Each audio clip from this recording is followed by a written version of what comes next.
It's so nice to be here, as in end of season one. Mhm. And you and I had a bit of a discussion about what we wanted to do for people that have been listening to all of the season. And we thought we might do a little bit of a wrap of season one and do a brief intro to what you can expect in season two. So, first, Joel, what was your biggest takeaway from season one? Oh, and there was so many takeaways. For me, it was every guest was generous in what they were sharing with us and our Yep. listeners, being honest and authentic and open about sharing their challenges. And this idea that we don't know what's going on for different people, and we look at their life, look at their achievements, look at their successes, but behind are people that are struggling at times with challenges. Interesting. For me, it brought home what we probably suspected but didn't actually know until we started to interview our guests, and that is that fear really doesn't have a boundary. All of us experience it at some point. And to take up your point, we look at people and think, wow, they're just so accomplished, they're so together, and yet they sit there and talk about fears for many of them hampered their whole life, and yet they've learnt to work with them. They've learnt to use them as a gift. So it has a real commonality between us. We all will experience it. It's what we do with it. Yeah, good point. We talked about this in episode 0, this idea of what makes people tick and how do they cope with different challenges. And looking back at season 1 and forward to season 2, which we'll talk about in a minute, this idea that there isn't one size fits all. One of our guests, David, said for him it was, if you feel fear, do it scared. Mm. Whereas for another one of our guests, Katie, said, listen to your gut. And if your gut's saying no, listen to it. This idea that every fear or everyone is unique, and the way that we approach our fears is unique for us, and we really do need to listen to what's right for us. The upshot of it all was that no matter how each of our guests dealt with the fear that they were confronting, each of them found that it gave them a gift. Each of them knew that it was their greatest time of growth. And each of them, no matter whether it stopped them in their tracks or it motivated them, they actually found a way to navigate their journey. And to me, that was really inspirational, because often when we're in the thick of a fear, we feel completely contracted and Mm. we don't know what to do with it. But all of our guests talked very openly about those three particular points for them, and that was just such a common theme. And you're right, Anne. I mean, we've never at this point, season 1 or season 2, ever had a guest that hasn't said that there's Mhm. been a gift Yeah. as a result of their challenge. As you say, when you're in the thick of it, you don't see potentially what the gift could be. Every single one of our guests has really learned something. And also the point of hope. Sometimes when I'm in the midst of a big challenge that Mm, creates a fear, you think, am I ever going to get out of this? Or yeah. what is my path forward? And listening back to all of their journeys made me realize that we have that trust and faith that there's a path. Mm. I loved that every one of our guests had takeaways that they personally had thought about in Yep. advance. And incidentally, they thought about it ahead of time. But then in the process of talking to us, they rediscovered other tips. And this idea of listening to other people's stories and hearing their tips and then reflecting on it in our own lives has been not only powerful for our guests, but for our listeners. And I've certainly taken a lot away from each person's reflections. I just want to stay on that point for a moment, Joe, with you. Has anything changed, or has any of the guests highlighted something to you that actually made you think, I'm going to make a shift in my life around this? Almost all of our guests have left some sort of imprint on me. And to be really honest, I have loved witnessing and listening to all of our guest Mm, stories. When I think about it, what have I done differently? mm. Katie really highlighted the importance of telling someone when you're not okay. So first of all, Yeah, recognizing when you're not huge. okay and then telling someone. And I really sat with that for a long time, Anne, Mm, because with my background in psychology, I mm, know the value of telling someone you're mm. not okay. For Katie, it was life-changing, the difference for her telling someone that she wasn't okay. Yeah. I thought of who of my friends could I turn to? And And I would always like to think that I would be someone that my friends could turn to. And Mm. I thought about the fact that often it's permission. I'd heard somewhere about this idea that we all need a 3 a.m. friend, or it might Ah, have been a 4 yeah. a.m. friend, someone that we can call up at 3 a.m. and say, something, can you help me? But I took that a bit further and thought we all do need a friend that Mm. we can, or friends that we can call, whether it's at 3 a.m. or 3 p.m., or just say, look, hey, I'm not okay. So I reached out to a handful of girlfriends and said, it's really important that we've all got someone that we can reach out. I am that person that you can call at 3 a.m.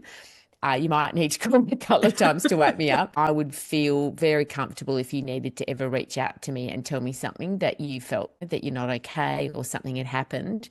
Each one of those friends then said they then would be also my 3 a.m. friend. So we've got Wow. a little chat 3 group a.m. called club. 3 a.m. friends. Yep. But just that importance that I needed to give my girlfriends or my close friends permission Mm. to be that person. So I've done that from Katie's That episode. speaks a lot, doesn't it, to this whole fact about why we started this in the first place, that we hide often when things are Mm, really bad, when we have those fears or those challenges, we go inward. And what Katie said was, no, go outward, speak out. mm, And what you've done, mm, which is fabulous, so you've reached out to your friends and said, well, let's be open about it and let's seek mm. support when we need it. And what about you, Anne? Mine's not quite as specific. I haven't taken that action, but I absolutely have reflected on what do I normally do? And I normally go inward if I'm going through a fear. And for me, it's about just making it a little bit more okay to be vulnerable, and particularly with Mm, friends or people that you mm, trust, but mm, not. That's not my way. I don't usually reach out to people. I'll go internal and work it out myself. And for the most part, that's okay. But there are times when, well, you and I both know, and our guests have said that, mm, they've had their own aha moments when we've just been chatting to them, when they've just had the space to talk as a result of this experience. This is what it's given me.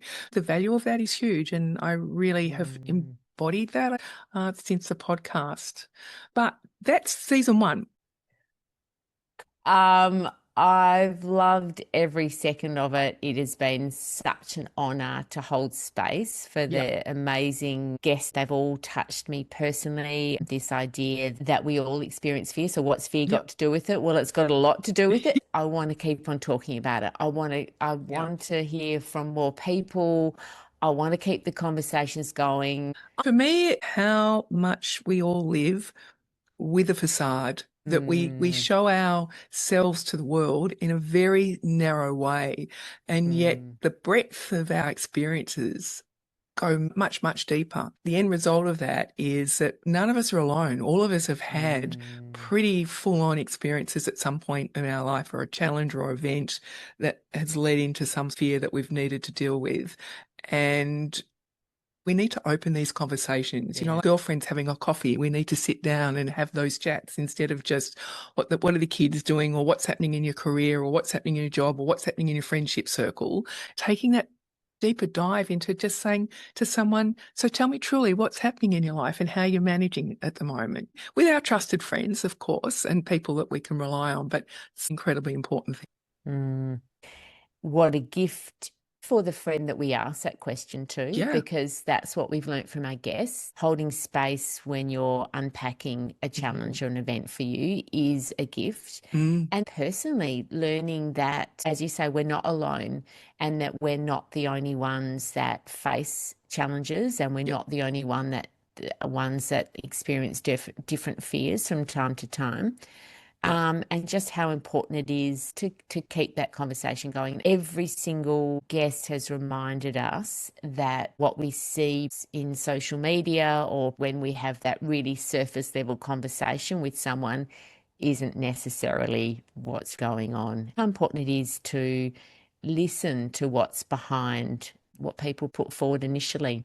And Yeah. that's been a real gift of season one. I think so. It has. You and I are excited about season two. Need to let everybody know they're all recorded, and we're dropping the very first one on the January the 28th. And our very first episode is such a mix of amazing insights, an incredible journey to share with you all. Jo, what's your sense about season 2? Each time we wrapped up an episode in season 2, I didn't know that conversation was going to go there. There's just so many more topics that we covered in season 2. Al, that we're starting off with episode 1, someone who at the peak of his, entrepreneurial career to life-changing situation. We've heard from people that have faced quite unique situations and at times goosebump moments for me, lots that I've been personally able to connect to. We've got a guest coming up who shares, her experience of putting her mother in aged care, which is something that, a lot of people my age are going through. And I found that personally really inspiring to listen to that story. We can promise our listeners there's great diversity in the guests. There is something for everyone in the episodes. So, Jo, season 2 is definitely a season that there's a few surprises. There's also some stories that will touch your heart, and there's stories that will elevate your senses, and all of which will give you something to take away. And I'm also looking forward to listeners' feedback. Yes. That was something I really enjoyed in season 1. And we often talked about this, that we were blown away with feedback people gave us, stories that touched people in ways that at times surprised us, or takeaways that we hadn't even thought of. What resonated with listeners? What did they take away? Who else would they like to hear from? We have been reaching out to potential guests from people that have suggested to us that they think that someone's story might be helpful for others to hear as well. And that also leads us to saying, don't forget to follow us on Insta or Facebook, or subscribe to Substack. It's completely free. All of those links will be in our show notes at the bottom of this episode. That's a way that you can get to know when a new episode is launched. We will be bringing them out again once every 2 weeks, as we did with season 1. So we're looking forward to you joining us on the journey of conversations with a range of wonderful guests. Can't wait.